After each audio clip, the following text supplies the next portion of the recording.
4, 3, 2, 1. Alright, it is early Sunday morning, still dark out, so I'm up bright and early trying to get caught up. We'll see what we got here. I got an email here from a fellow named Alan. He is a 30-year-old certified Aldi collision repair technician. So we share the Aldi background in common. And his dilemma is he is 6'2", 215 pounds. Been working out like 8 years. Has been like going fast and hard for it, and with great consistency for probably the past 3. And here's his deal, his pre-workout. All right, he has taken a more economical approach to what we all do with the glycogen manipulation. By he has his arginine, his l-arginine pre-workout, and he has 100 grams of maltodextrin, and then when he gets to the gym he drinks another 100 grams of maltodextrin, and he has his another drink that he sips throughout the workout, which has some BCAAs in it. And when he's squatting or deadlifting, at the end of the workout he has his protein, but when he's squatting and deadlifting throughout his workout, he sometimes feels sick to the stomach to the point where he might even start to get a headache.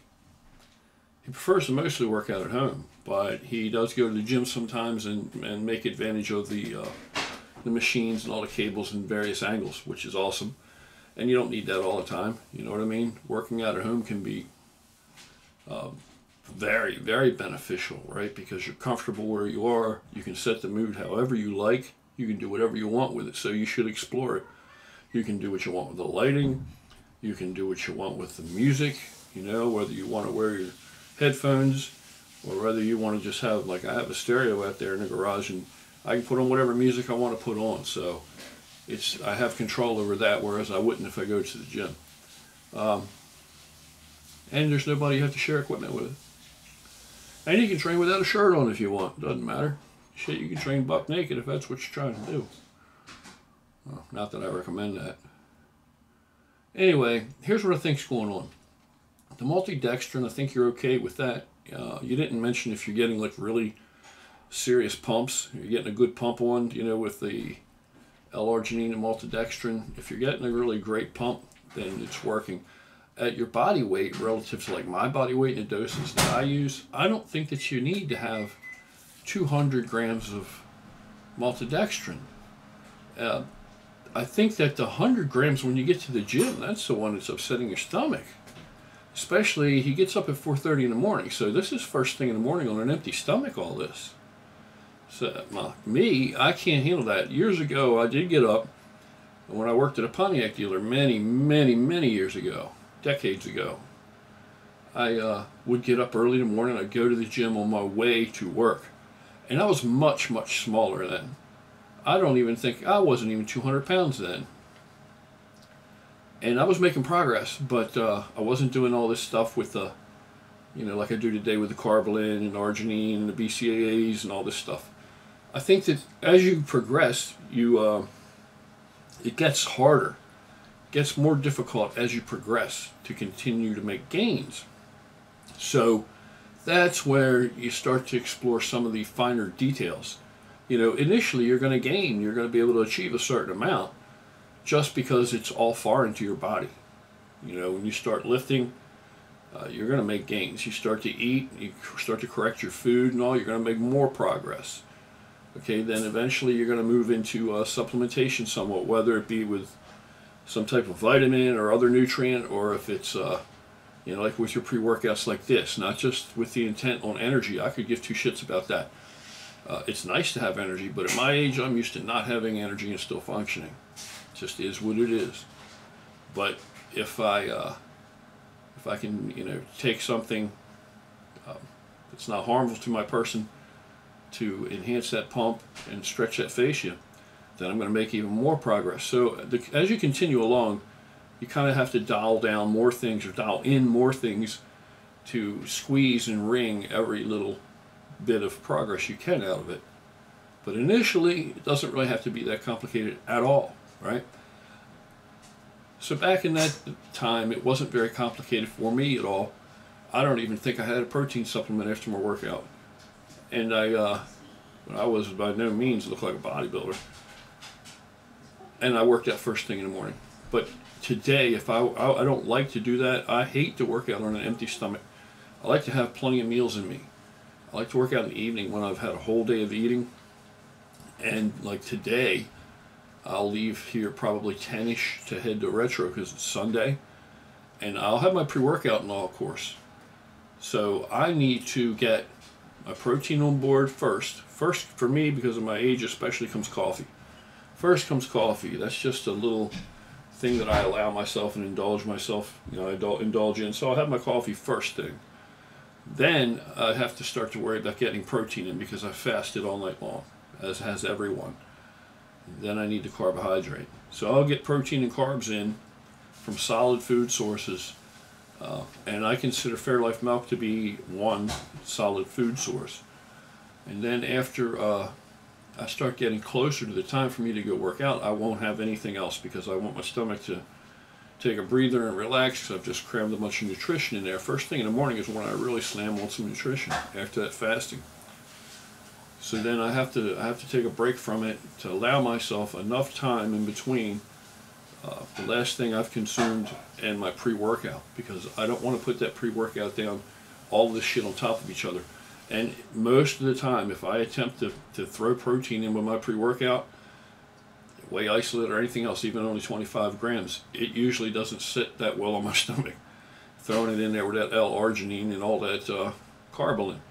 So I try to keep those things separate. In your case, I think that having that, if I were on an empty stomach, having that extra 100 grams of maltodextrin when you get to the gym, I think that's the killer right there.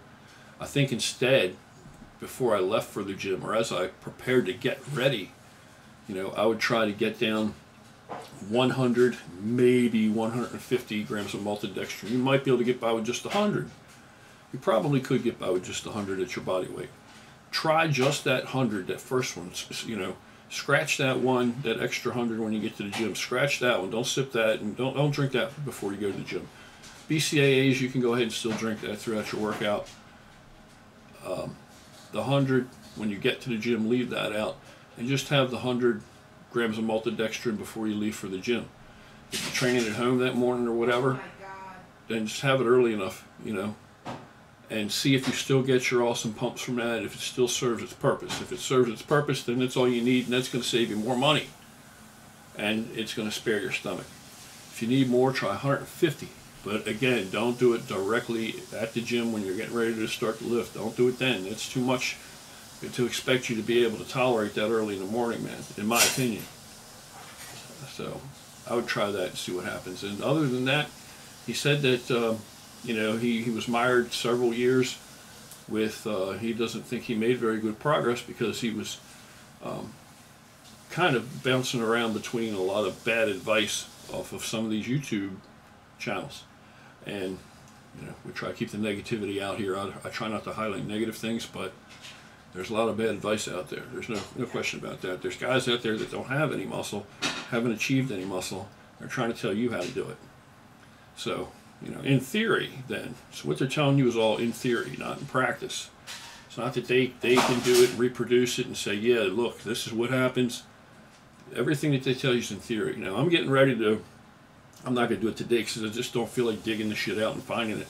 But I have, a little meter to read my blood sugar and all this crap, and it's for bodybuilding purposes. So what I'm going to do is I'm going to video within the next couple weeks. I'll do a video where before my pre-workout I'll measure blood sugar. After pre-workout I'll measure blood sugar a couple of times. I get to the gym, I'll measure in mid-workout and then after workout. And that way we'll be able to see, and I'll share with you guys exactly what's going on. I know what's going on. So I'll just show you how it actually works. So I would try that, and the only person he cares that he looks good for who appreciates his progress and his results, his development, is his wife. So that's admirable. And also, he just bought a new home, and that's why, you know, he's trying to find the most economical ways to do things. So like I said, drop that additional 100 grams. That's going to save you some money there. And that's, you know, absolutely congratulations on your new home. That's awesome. And that's admirable that the only person that you care is satisfied with the way you appear or appreciate your progress is your wife. That's awesome. And she's told him that he looks like, since he's been following things, you know, kind of the way that we do them here, some of our ideas, that he's making progress and he looks more muscular. So that's a big plus. The thing that I would recommend is make sure that you get those calories in throughout your day. Get your protein in, get those calories in throughout the day. Eat, eat, eat. At your height and your weight and your age, your metabolism is probably still pretty fast. So it'll slow down later, and you probably can't wait for that to happen, because then it'll get easier with less food and you'll get bigger faster, but it's also a curse. You know, enjoy the positive aspects of that fast metabolism, which there are many, while you still have it. So the offset to that, the trade-off is that you're going to have to really slam down some nutrition. So get that nutrition in, whether you're drinking that lactose-free milk throughout the day, sipping on that. Your muscles prefer a constant trickle. They prefer a constant trickle as opposed to big lump sums dispersed here and then nothing and then there and then nothing and then a little more. They prefer that continuous trickle. You can get by on less protein if it seems to be almost constant grazing, if it's almost continual drip, you know, like you get through, you know, milk, than just big lump sums here and there that are in and out of the system and in between you're caught without. Alright, so that's it. Turn that friggin' nutrition up, and I think you'll see some gains coming, and start to take pictures so you can track what's going on. If it's not working, man, throw it out. This and anything else. If it doesn't work, throw it out, or write to me and ask me, you know, tell me it's not working, and we'll find out what's going on, because just because I tell you it's going to work, if it doesn't work, throw it the hell out. If it's broke, you don't keep it around. You know what I mean? It's no good. It's just clutter. Don't hoard. Don't hoard shit that doesn't work. Throw it out. If you can't fix it, throw it out and get something else. All right, that's it. Take care. God bless. Best of luck to you, and let me know how it turns out.